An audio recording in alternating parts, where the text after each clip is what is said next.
بینەرانی عزیز سڵاوتان لێبێت من یادگار فایقم ئەم شەو بە شێوەیەکی ڕاستەوخۆ لە شاری سلێمانیەوە لەگەڵتانە بم بۆ پێشکەشکردنی باسی ڕۆژ. وەکو ئێوە شاگادارن دوێنێ لە ئەنجومەنی قەزای خانەقین با کۆی دەنگ دراوە کە لەگەڵ پارێزگا و ناوچەکانی دیکەی هەرێمی کوردستان بەشداری ڕیفراندۆم بکەن و داوایان کردووە کە سندوقی دەنگدان لای ئەوانیشدا بنرێت. بە هەمان شێوە لە بڵین لە ئەنجومەنی شارۆچکەی باشیک بە هەمان شێوە دەنگدان کراوە بە کۆی پێکهاتەکانەوە دەنگ دراوە کە لەگەڵ هەرێمی کوردستان ئەوانیش ڕیفراندۆم لە ناوچەکانیان بەڕێوە بچێت و دەنگی خۆیان بدەن بۆ ڕیفراندۆمی سربەخۆی. ئەم شەو لەم بەرنامەیە من دوو میوانم هەیە، میوانێکیان لە خانەقینەوە تەشریفی هێناوە، میوانەکەی دیکەشم لە دهۆکەوە لەگەڵمانە بێ بۆ قسەکردن لەسەر ئەم پرسە و گرنگیەکانی. لە ستۆدیۆی سلێمانی با سوپاسەوە کاک عەدنان مەنسوور جێگری سەرۆکی ئەنجومەنی قەزای خانەقین و بەرپرسی نووسینگەی جێبەجێکردنی مادەی 140 لە سنووری خانەقین میوانمانە زۆر بەخێر بن کاک عەدنان. و هەروەها لە دهۆکیش کاوە محەممەد سێکانی سەرۆکی ئەنجومەنی شارۆچکەی باشیک بە وەکالەت لاگەڵمانە بێت بە خێراتنی ئێوە شەکەم کاکاوە. کاک عەدنان گەر لە جەنابتانەوە دەست پێ بکەین ئەم بڕیارە کە ئێوە دوێنێ دەنگتان لەسەرداوە لە ئەنجامی چی بوو بۆ لەم کاتە وەویستان چ پەیامێک بگەێن؟ بە پێشتر حەزەکەم کەەوە بزانیت جەماوەری خانەقین خەڵکی خانەقین کە ئەو قەومتمانیان بە ئەنجومەنی شارەکەیان داوە، ئێمەش لە ڕوحێکی کوردانەوە لە ڕوحێکی کوردایەتیەوە ئێمە ئەزانین خەڵکی خانەقین چەند قوربانیان داوە لە پێناوی بە کوردستانکردنی شاری خانەقین و هەروەها ئەو تەبعیس و تەرحیل و تەعریبە بەسەر خانەقینە هاتووە. هەرچەند خەڵکی خانەقین ئەوانەیش کە لە دەرەوەش نەبوون لە ناو شارەکە بوون زۆر مقاومەیەکی بە قەوەتیان کرد لە کاتی تعریبکردنی خانەقین و تەبعیزکردنی خانەقین توانیان ڕخساری خانەقین بەو شێوەیە بێننەوە و گەورەترین بەڵگەش ئەوەیە لە ڕۆژی 9/4/2003 کە ڕژێم ڕووخا لە ڕۆژی 10 تا 11 هیچ ئاسەوارێکی تعریب بە خانەقینەوە دیار نەبوو. جا بۆیە ئێمە هەر لە سەرەتاوە هەنگاوی ئەومان ناک کە چۆنی ئەمە هیوامان ئەوە بوو لە دوای ڕژێمی سەدام ڕژێمێکی عادلانە دیموکراتیانە ئەوە بێتە سەر حکوم، ئێمەش بە گفتوگۆ لەگەڵیانە چارەسەری ئەو شتانە بکەین. ئەوە بوو لە سەرەتاوە هەڵساین هەندێک شتەیە باسی ئاڵا و ئەوانە هەیە ئەگەر مەجارەوە بێ ئێستا باسی بکەم یان باسی پێشەوەی بچینە سەر باسیەوە. ئێوە هەر لە مانگی 8 2006 بڕیارتاندا و هیواتانەوە بوو کە بە تەواوەتی بە شێوەیەکی یاسایی بگەڕێنەوە سەر هەرێمی کوردستان. دوای 11 ساڵ دیسانەوە ئەم داوایە ئەکەنەوە. ئەم داوایە چۆن بوو لە ئەنجومەنی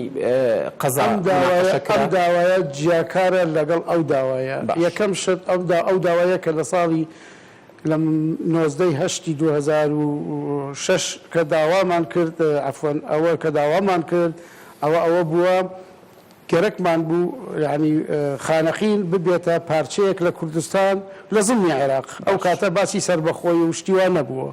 بەس ئێمە کە ئەزانی خانەقین کوردستانیە بۆیە ئەو بڕیارەماندا نسخەیەک لەو بڕیارە ئەو کات هین هەبوو پەرلەمانی عێراق نەبوو بە ناوی جەمعیەت وەتەنیە بوو، نسخەیەکمان دابەوە نسخەیەکمان دا بە دیارە نسخەیەکشماندا بە پەرلەمانی کوردستان و بە حکوومەتی هەرێمی کوردستان. بەڵام مەخابن زۆر بەداخەوە حکوومەتی بەغا وەڵاممانی دایەوە بە توندی، بەڵام حکوومەتی هەرێمی کوردستان و پەرلەمانی کوردستان نەک پشتگیریان نەکرد و ئینەما هەر وەڵامیشیان نەداوە. یعنی تۆ ئێستاکە منەڵم سەلام تۆ لەعەلەیکە سەلام لەعەلەیکە سەلام هەر باشە خۆشەوە نییە، بەڵام حکوومەتی بەغا وەڵاممانی دایەوە وتی ئەوە جارێکان کاتی ئەوە نییە، ئێمە کێشەکان بە دیبلۆماسیەت و بە تەفاهم و ئەوانە حەل ئەکرێ و ئێوە ئەنجومەنی شاری خانەقینن بۆتان نییە ئەو بڕیارە بدەن ئەبێ ئەم بڕیارە لەسەرەوەی خۆتانەوە بکرێت. باشە کاک عەدنان، ئەنجومەنی قەزای خانەقین لە چەند ئەندام پێکاتووە و پێکاتەکان ڕووی ئەوەی بۆ نمونە عەرەبن، کوردن، سونەن، شیعەن، کاکەین، مەسیحین یعنی پێکاتەکان لە کێ پێکاتەوە چەند کەسن؟ ئەنجومەنی خانەخیل پێکاتووە لە 90 کەس بە جەنابی کاک محەممەدی مەلا حەسەن قایمقامی خانەخیلی شەوە کە ئەو ئەندامێکی ینی ئەندامێکە ئەندامە بەڵام بۆی نییە دەنگ بدات لەبەرەوەی پۆستی قایمقامەوە چووکە قانونی فەسڵ سوڵتات هەیە ئەو فەسڵ سوڵتاتە ئەو ڕێگەی پێناداواتە ئەم 18 کەسە دوو ئەندامی عەرەب مانتیایە دوو ئەندامی تورکمان مانتیایە پێشتر سێ ئەندامی تورکمان بوو یەکێک لە ئەندامەکان استقالەیدا دوو ئەندامی تورکمان ماوە و 14 ئەندامی کوردین لە ناو ئەندامە کوردەکانیش پێکاتەی هەموو لایەنەکانی تایە یەکێتی نیشتیمانی کوردستانی تایە حزبی شوعی تایە پارتی دیموکراتی کوردستانی تایە مەجلیسی ئاعلای تایە هەروەها بڵێم سەبک عشیرەتەکانی تایە هۆزەکان یعنی ئەوانەی هەمووی تایە کاتە نوێنەری هەموو پێکاتەکانی هەموویەتی پرسیارەکە کە کردتان کاکەی تایە کاکەیەکانی تێ ئەو پرسیارەی کە کردتان چی بوو کە دەنگدانتان تەسویدتان لەسەر کرد؟ بەڵێ پرسیارەکە ئاخر ئەوەش حەزەکەم باسەوە بکەم کەوتم ئەمە جیاوازەنەوە ئەو کات داوامان کرد بگەڕێنەوە سەر کوردستان ئێستا کە نەخێر ئەزانین ئەمڕۆ قاو گەرمە ڕاپرسی هەیە بۆ سەربەخۆیی کوردستان بەڵێ جا ئێمەش وەسفی خانەخینەکەین بە بووکە جوانەکەی کوردستان باوەڕ ناکەم کوردستانێکیش بووکە جوانەکەی خۆی بەجێ بێڵێ سەربەخۆی ڕاگەێنە بێ خانەقین لەبەرەوەی خانەقین ئەگەر هەر حسابی بکەین لە 2023ەوە تاکوی ئێستاکە زیاتر لە 357 شەهیدی داوە ئەمە بەس لە 2000 پێش ئەوە چەنەها سەرکردەوەە شەهید و شتمان هەیە لەوێ بۆیە ئەمە ویستمان داوا بکەین لەسەر بڕیاری جەنابی قایمقامی خانەقین کە داوای کرد لە ئەنجومەنی شارەوانی کۆبوونەوەیە بکرێت ئەو کۆبنەوە با نائاسایی بێت بۆ ئەوەی بتوانین بڕیار بدرێت لەسەر ئەوەی ئایا ئێمە بەشدار بین لە ڕاپرسی یان نا پرسیارەکە ئەوەیە بۆ لایەنی پەیوەنددار لایەنی پەیوەنددار کێیە سەرۆکایەتی باش من دێمە سەرەوە بەڵام بە کۆی دەنگ درا کە لەگەڵ چکەوە ئەو تێ ناوچە کوردستانەکانی دەرەوەی داری هەرێم ناوچەی 140 با بڵێن داواتان بە کۆی دەنگ هەموو دەنگی بە بەڵێ داوە کە لەگەڵ هەرێمی کوردستان لەوێش ڕفراندۆم بکرێت بەڵێ زۆر سپاس دەکەم کاکاوە محەممەد سێکانی جێگری یاخود ببورن سەرۆکی ئەنجومەنی چارۆچکەی باشیک بە وەکالەت لە دهۆکەوە سپاسانەکەین کە ئامادە بوون ئەمەوێت ئەو پرسیارە بکەم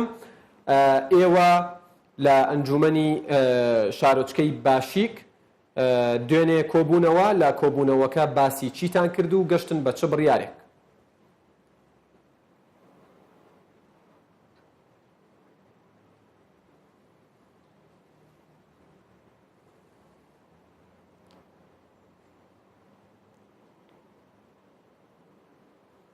بەڵێ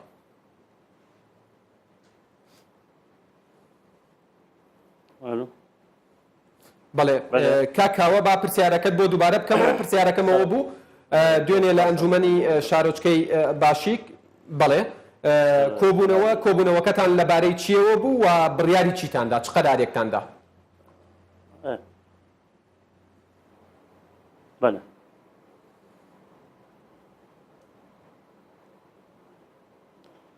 دوێنێ لەسەر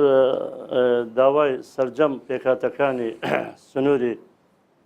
ناحیەی باشوور کە داوامان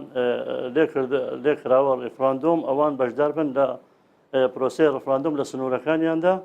بکرێتن و هەموویان ئامادە دەبن بە دەنجی بەلێ بۆ سەربەخۆی کوردستان بەلێ بۆ ڕێفراندۆم جا ئێمە لەسەر دەنجی داوا کردنی وان بۆ ئەوەی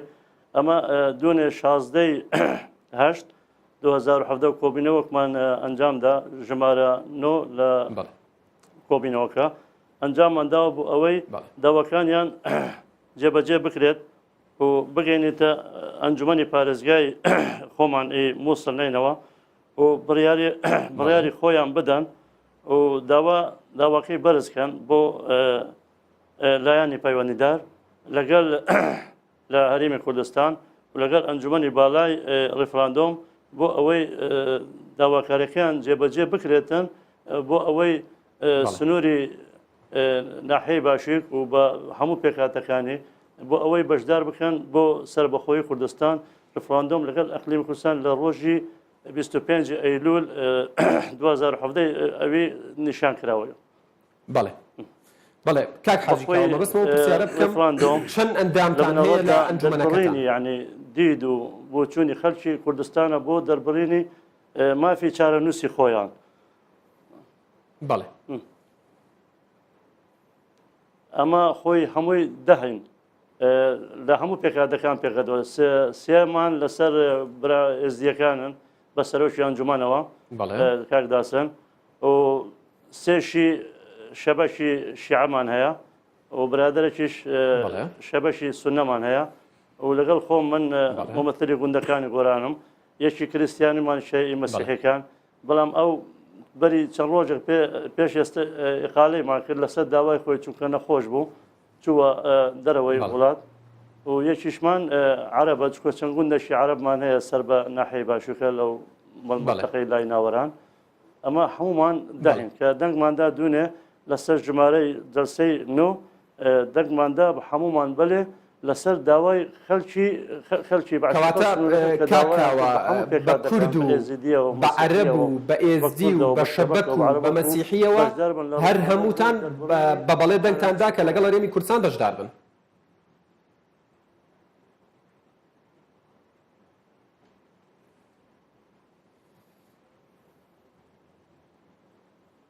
بەڵێ هەموومان دەنگماندا بە بەڵێ بۆ ڕێفراندۆم بۆ ئەوەی خەڵکی سنووری ناحیەی باشوور دەربڕینی چارەنووسی خۆیان دەربڕن بۆ چارەنووسی خۆیان بۆ مەسەلەی ڕێفراندۆم بۆ سەربەخۆی کوردستان هەمویان دەنگیان بە بەڵێ بۆ سەربەخۆی کوردستان. زۆر ئێوە لەسەر داوای کێ داوایان لێمان کردی ئەمەش جێبەجێ داواکردنی وانمان جێبەجێ کرد ئێمە لەڵێ داواکە داوای کێ بوو ینی لەسەر تەڵەبی کێ ئێوە ئەم دەنگدانەتان کرد؟ لەسەر داوای سەرجەم پێکاتەکانی سنووری ناحیەی باشوور بەڵێ لەسەر تەلەبی ئەنجومەنەکانی ڕوحانی ئێزدیەکان و پێکاتەکان و مەسیحیەکان و ئەنجومەنەکان و گوندەکان هەمووی سەرۆک دایرەکانشی ناحیەی باشوور داوایوان جێبەجێ کرد و دوونێ بڕیارماندا هەمووی قەرارماندا ژمارەنەوە لەسەر ئەوەی کە ئێمە پشتی باشە کاکاوە چی وای لێوە کرد لەم کاتەیە خەمی ئەوەتان بێت لەگەڵ پارێزگاکان و شار و شارۆچکەکانی هەرێمی کوردستان لە لای ئێوەش ڕێفراندۆم لە 25 ئەیلول ئەنجام بدرێت؟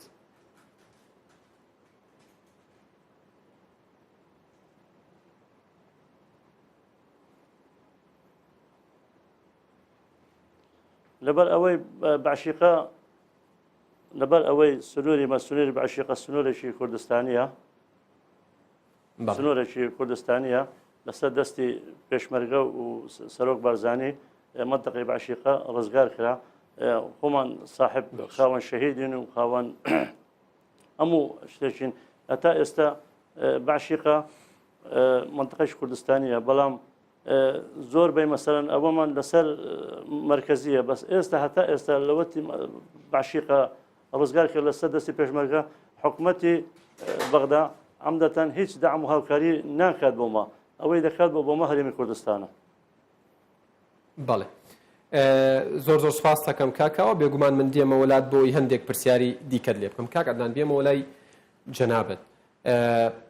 ئێوە دوو داواکاریتان کردووە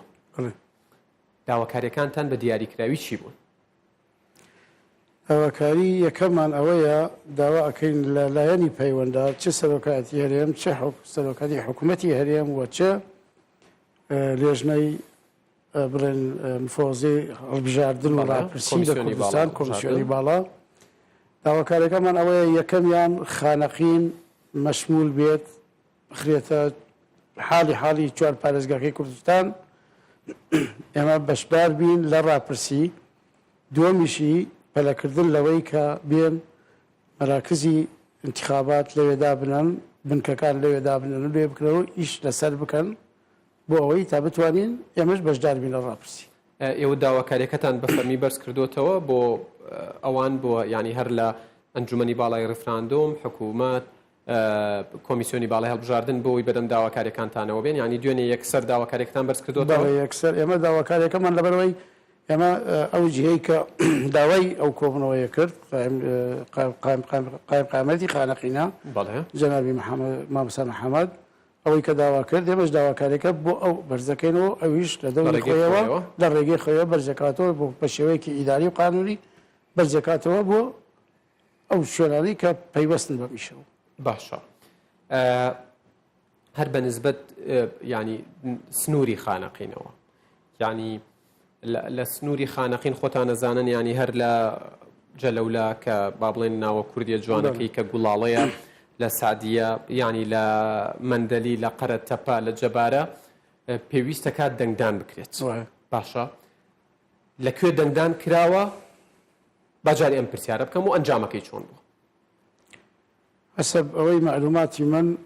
تاکو ئێستاکە لە دوو شارۆچکەیتر دەنگدان کراوە ئەوش هەر بە کۆی دەنگ بەڵام معلوماتەکەم یعنی جارەکان بڵێن ئەو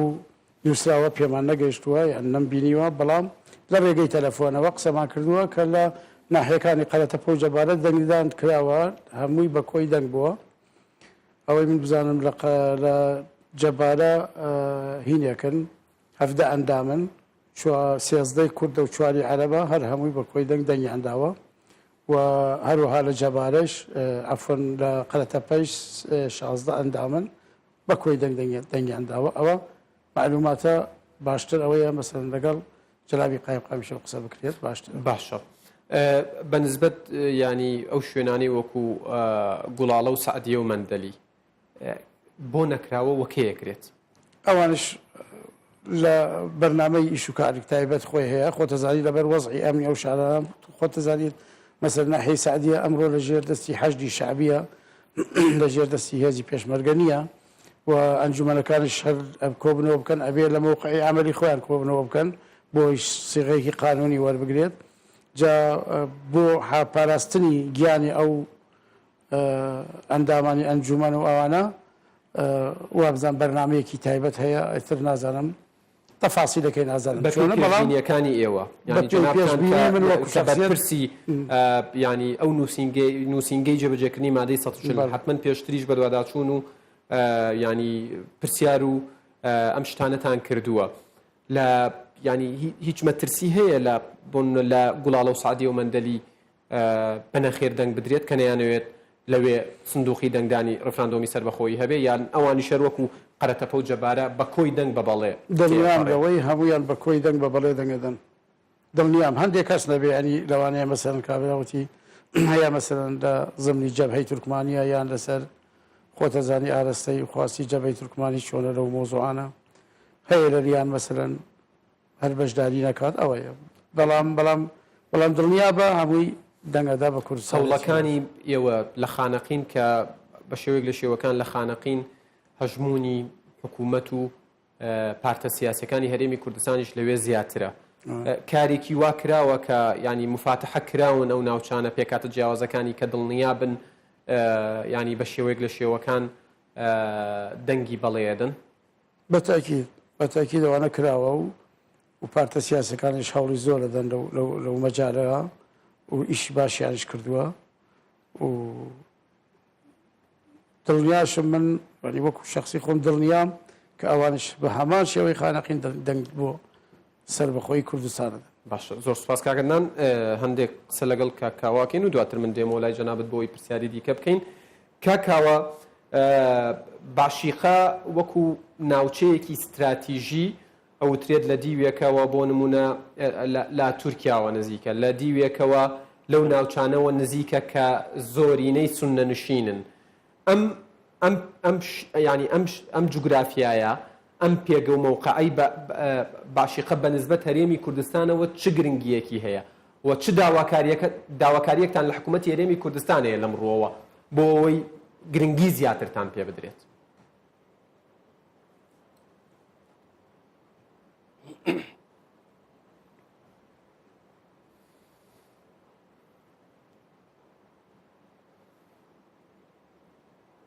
باشیقە سنووری ناحیە باشیقە مدینەی زۆر زۆر گرنگی هەیە بەنسبەت بۆ هەرێمی کوردستان. باشیقە بخۆ پێ دەڵێن مدینەت الزەیتون مدینەت التعایش الأخوي يعني مدینەی پێکهاتەکان هەموو جۆرە پێکەوەژیانی برایان لێ کوردی ئێزدی و کوردی شەبەک و عەرەب و تورکمان و مەسیحی و هەموو تێدا هەیە پێکهاتەکان لە گوندەکان پێکەوەژیان بەلێ ناحیەی باشیقە لە ڕووی جوغرافیەوە استراتێژیی زۆر زۆر گرنگی هەیە خاص بۆ هەرێمی کوردستان چونکە لە ناو قەلبی کوردستاندایە بەخۆی منتەقەی کوردستانیە ناحیە باشیقە وەکو سنتەری ناحیە باشیقە برا ئێزدیەکان نسبەیان 75% زیاترە لە هەموو نسبە پێکهاتەکان ناو سنووری باشیقە ئەوەندەی دی برا کریستیانەکانن ئەوەندەیش کورد و عەرەب و شەبەکان بەس لە ڕووی دەوروبەری باشیقەی گوندەکان ئیبرا شەبەکەکان 65% نسبەی ئەوانە لە ناحیە باشیقەی و نسبەی یدی کورد و عەرەب و مەسیحیەکان هەمووی 25% و لە ڕووی منتەقەی جوغرافی منتەقەی زۆر جوغرافیە نزیکە بە منتەقەی قەزای بەردەڕەش و شێخان و نێزیشە حتمما یعنی بۆ منتەقەی مووسڵش نێزیکە و لە ڕێی منتەقەی ئەوەی کە جوغرافیەتەوە باشیقە خۆی منتەقەی کوردستانیە لەبەر هەندێک یعنی داوامان کردیە و داوای خەڵکەکەمان هەموو جێبەجێ کردیە ئەمە زۆر یعنی پێ خۆشحاڵ بین بەم بڕیارەی ئەو کە خەڵکی منتەقەی داوای لێمان کرد بۆ ئەوەی بەشدار بن لە ڕێفراندۆم و سەربەخۆی کوردستان لەگەڵ هەرێمی کوردستان. بەڵێ کاک حاجی کاوە مەبەستمە بپرسم گرنگترین شت کە لە ئێستادا ئەنجومەنی باڵای ڕفراندۆم و کۆمیسیۆنی باڵای هەڵبژارنەکان و حکوومەتی هەرێمی کوردستان ئەنجامی بدات چییە؟ بەنسبەت باشیقەوە بێگومان.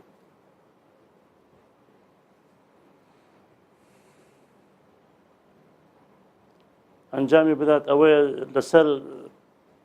بەنسبەت باشیقەوە ئێمە دەمانوێت مەسەرەن باشیقە لەسەر داوای سەرجەم پێکهاتەکانی سنووری مەسەر ناحیە باشیقە هەموو پێکهاتەکان کە داوایان لێمان کرد ئەمە وەکو ئەنجومان داواکان جێبەجێ بکەن ئەویش ئەمە زۆر بە خۆشحالیەوە یعنی دوێنێ بڕیارماندا لەسەر ژمارە 9 بۆ دەنگدان لەسەر ئەو کە منتەقەی سنووری ناحیە باشیقە بە هەموو پێکهاتەکان مشارک بن لە ڕێفراندۆم بۆ سەربەخۆی کوردستان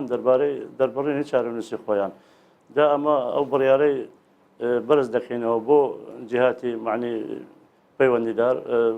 سەرۆکاتی ئەنجومەنی پارێزگای مووسڵ ئەوان بۆ هەرێمی کوردستان بۆ لژنەی ڕێفراندۆم باڵای ڕێفراندۆم بۆیان بەرز دەکەنەوە و ئینشەڵا داواکارەکە جێبەجێ دەکەن و زۆر پێخۆشحاڵین. بەڵێ زۆر سوپاس دەکەم کاکاوە کاگەنان دووە پرسیارم هەندێک ناوچە وەکو مەندەلی و سعدی هەشتی شابی بوونی هەیە لەوێ و هێندەی هێزی پێشمەرگەی کوردستان و کورد لە ناوچە جیاوازەکان چ لە کەرکووک بێت چ لە دووس بێت چ لە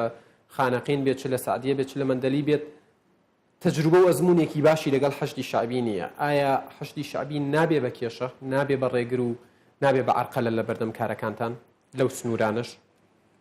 بێگومان ئەگەر حکوومەتی عێراقی لە حکوومەتی عێراقی و قاداتی حەشدی شعبی و ئەوانە کە ئەگەر